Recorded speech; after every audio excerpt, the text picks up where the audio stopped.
कोटि कोटि प्रणाम।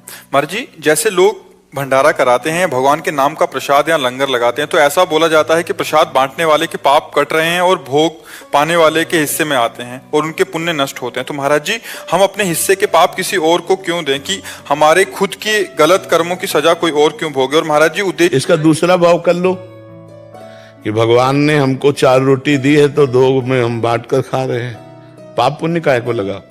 हमको कोई पाप नष्ट करने की बात है, अपने भगवान की आराधना कर रहे हैं। तो दियम वस्तु गोविंदम तुभ्यमेव समर्पये, हे भगवान आपके द्वारा दी हुई वस्तु आपकी सेवा में लगा रहे हैं, तो वो पाप वाली बातें हटा दो। ये बात सर्वोत्तम है। तो दियम वस्तु गोविंदम तुभ्यमेव समर्पये, हे गोविंद आपने जो मुझे दिया उसी में से हम कुछ बांट रहे हैं। कोई पुण्य, हाँ कोई पुण्य का कोई पाप का झंझटे मत रखो, तो ये भगवत सेवा बन जाएगी। महाराज जी, अगर करने वाले का कोई संकल्प ना हो, वो ये भाव रखे कि मैं अपने आराध्य देव को विविध रूपों में पवा रहा हूँ, तो ये और सामने वाले के किसी भी उस पे तो आएगा नहीं महाराज जी। हाँ, अब सामने वाले को ये ध्यान रखना है कि यदि आप गृहस्थ हो और तीर्थ या धाम आए हो तो ऐसे मत करो यार, ऐसे मत करो। तुम बाबा जी नहीं हो, तुम गृहस्थ हो। बिहारी जी के मंदिर में मिले, राधा वल्लभ जी के मंदिर में मिले तो ऐसे ले लो, किनका वो भी थोड़ा। ये भर भर के जो बढ़िया खीर और पकौड़ा और समोसा और जो खा रहे हो, ये ठीक नहीं है। तुम गृहस्थ हो, तुम अपनी कमाई करते हो, तो धाम आओ तीर्थ आओ, 2 को पवा दो, लेकिन पाने की इच्छा मत रखो। तुम गृहस्थ हो, गृहस्थ आदमी को ऐसे नहीं करना चाहिए यार। तुम्हारे पास मेहनत के कमाए हुए रुपए हैं, कुछ ना हो तो एक दिन उपवास कर लो, दूसरे दिन थोड़ा चना चबेना चबा के पार कर लो। धाम आयो 2-3 दिन, अब दूसरे का दिया हुआ हलवा पकौड़ी रबड़ी रसगुल्ला खाओगे तो तुम्हारा ना तो बुद्धि काम करेगी और ना भजन बनेगा, सुकृत और नष्ट हो जाएंगे।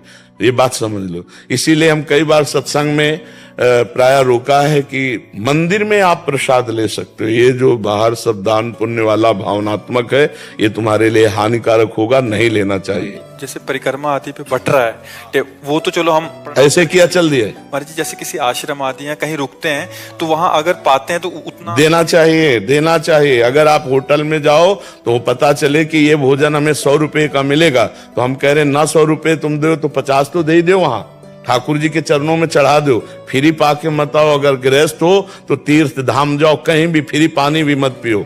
अगर पानी भी पिया तो 2 रुपया वहां रख दो। ऐसे चलना चाहिए। गृहस्थी तप के अंतर्गत ही आ जाता है महाराज जी। बिल्कुल बिल्कुल, इसको बहुत सावधानी से, इसीलिए तीर्थयाटन जो है सब कोई नहीं लाभ ले पाता है। तीर्थों में जाकर नशा करना, तीर्थों में जाके होटल बुक करके व्यभिचार करना, तीर्थों में गंदे आचरण, भारी पाप कमा के आ रहे हो। दूसरे का खा लिया कि यार बच गए, 100 रुपया बच गया इनके भंडारे में, 100 तो तुमने 100 तो बहुत कम मेहनत में कमाए, लेकिन पुण्य जो बहुत मेहनत में कमाए वो दे दिए। तुम्हें पता नहीं है कि 100 नहीं हजारों का पुण्य नुकसान हो गया। बहुत सावधानी से तीर्थों में जाए। हम कह रहे हैं भगवान के धामों तीर्थों में जाए तो दूसरों का पाए मत, दूसरों की निंदा मत करे, कोई पाप मत करे। एक दिन भले उपवास करके रह जाए, इसके बाद चला जाए यहाँ से। यहाँ रह करके कोई पाप आचरण न करे भगवत धामों में। और गृहस्थी में है तो ऐसे करना बनता ही नहीं। ऐसे हो वो बांट रहा है, अगर ऐसे किया तो 50 रुपए उसकी जेब में डाल दो, हम मान गए तुम्हारी बात। इसमें फिर दूसरा सिद्धांत ये समझ आ रहा है कि जैसे पाप उसके नष्ट हो रहे हैं, ये ले रहा है, ये एक सिद्धांत हो गया। इसमें ये समझ आ रहा है कि इसका जो तप है उसका जो पुण्य बना और उसको लाभ जा रहा है, इसके पुण्य नष्ट हो रहे हैं। इसमें हम गृहस्थ धर्म की एक मर्यादा भी है। हम और पाप पुण्य दोनों को छोड़ रहे हैं। गृहस्थ धर्म की, आप कमाते हो, आप तीर्थ आए हो, धाम आए हो, आप 2 का पेट भरना सीखो। अपने पेट को भरो मत किसी के दान पुण्य के वस्तु से। अपने तो जैसे बने वैसे खाओ पियो। अब जैसे धाम आए हो तो 100 रुपया के चना ले लिए, बंदरों को डाल दिए, कुछ दाना 10 रुपया के डाल दिए। हम जो पक्षी वृंदावन के खा, जैसे भूखे गली में इधर उधर बैठे रहते हैं अपंग, कोई कुछ 2-4 फल ले लिए, सेव एक बांट दिए, हो गया। गृहस्थी में हम कह रहे कुछ नहीं है ना।